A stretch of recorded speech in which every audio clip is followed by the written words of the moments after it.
Good morning. Welcome back to the Retirement Report. I'm Hank Parrott, your host. All right, picking up from where we had left off last week was covering the same material about basically preparing for retirement and some of the, at different ages, things you need to be thinking about and anticipating.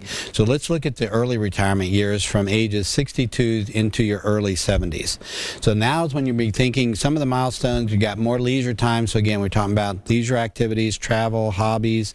You've got more time now to do those things. Every day is Saturday, right? Every day is the weekend, and we get to go out and play, hopefully. All right, or at least, now there's some other things that I notice with clients that happen considerably. I mean, it's a pretty regular type of thing in preparing for retirement as well. They retire, and guess what they do? They start thinking of renovating the house, or maybe even changing houses. But at that time, I've had a number of clients that either they're saying, okay, I need a budget for, I might need to replace my vehicle in the next few years, and I'm going to need to do this work around the house. I'm going to, remodel the kitchen, or maybe I'm going to do a big renovation, maybe add on some things. Because you're going to, guess what? You're going to be around home also, right? You got more time at home, and now you've got the time to do these things, and of course, hopefully the resources as well. And maybe it's time to say, well, we need to, we want to downsize, or we want a different location that's going to be more conducive to our retirement now that I don't have to worry about maybe commuting into work or whatever it might be. So transitioning from a retirement savings plan to a spending plan, right? We're going to be going now from where we've been pumping all that money into those 401ks and retirement plans into starting to take money out of those to supplement our income needs in retirement. Regular reviews of your financial plans for inflation and market changes. The biggest, this is the thing, you got to really watch for these different risks, inflation being a big one. Now, even though inflation has been low of the last, so many years here, like 8 to 10 years even, we can't think in terms of that as being a permanent case, and even low, we still need to account for it. We usually think in terms of, if you look over the last approximately, I think last 30, 40 years, inflation will be up over 4% a year. Over the last 10 years, more down over the 2 to less than 2. We think in terms of somewhere in between, 2.5 to 3 probably being a realistic factor to plan into, or to use for planning. And in taxes, again, that's another big one you need to be thinking of. So doing regular reviews, for me, I like to meet with my clients at least twice a year, one for the overall financial stuff and one for tax planning. We get in, which we do is still review of finances as well. And then as life happens, there's going to be things that are going to cause you to need to adapt to. Oh, the kids that needs trouble, I need to, maybe take some money out to help them. Where do we take it from? How do we do that? That would be another reason to do a review. Parents needing help, same kind of thing. Other things, life's going to throw stuff at you. The plan has to be able to be flexible enough to adapt to that, and of course we do that. Eligibility for Medicare occurs at age 65, so now you want to, there's going to be all those choices to be made. And things you need to be talking to your advisor about. How to make sure your savings last, that you're not going to have to worry about running out of money. Okay, this is a big fear. It's one of the biggest fears we all have. Is my investment mix organized to generate the income I need in retirement? This is what I was talking at the beginning of the program, right? We need to be planning on the potential of a bear market, or and with a bear market and a recession, the effects that could have, and how do I protect myself or protect my income, right, during a period like that. So we need to have 3 to 5 years worth of income, and we need to make sure everything else is in order as far as our asset allocation model for our portfolios and the like.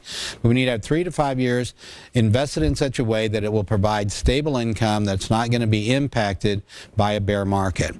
How do I plan for the unexpected? This is a big one about flexibility. It's, I've been doing this 30 years. I've seen a lot of unexpected happen.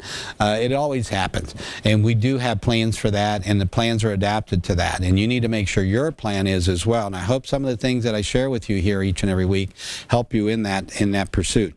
Again, if you need some help, give us a call and we'll help you. What are the possible ways to manage inflation on expenses? This is one of those that you need to be thinking how you can invest in such a way that your assets grow, your investments grow enough to stay ahead of inflation.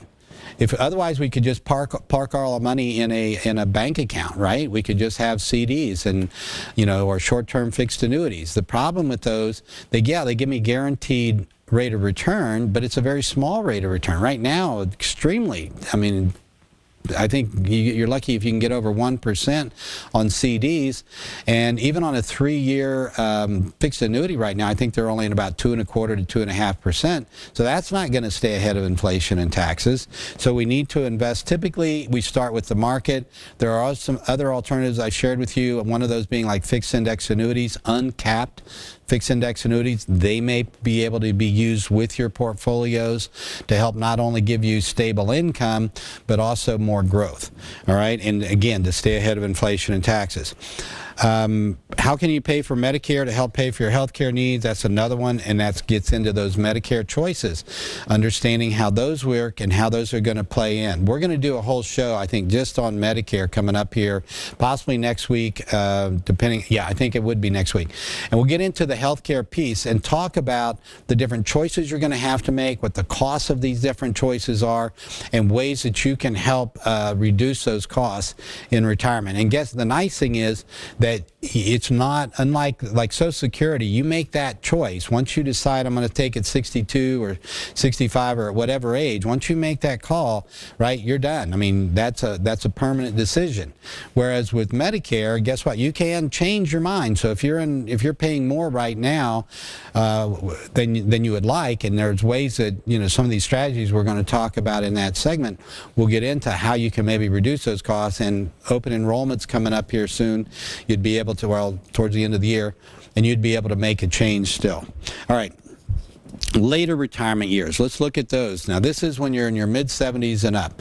You know, I've shared with you an economist, Tom Hegna. I love the way he put it. He talked about, you know, when we first start, you know, get into retirement, those go-go years when we're just retiring, our health is good, we've got extra resources, and we want to go and do, and, you know, all the things now that we've got the time that we want to take advantage of that and enjoy life more, and the go-go years. And then as you get older, you talked about the slow-go years. Now I've been out and I've been doing all those things, and the slow-go years typically are going to be around those, you know, as you're getting into your 70s and that. And then he gets into what he calls the no-go years, which for many are when you get into your 80s and above.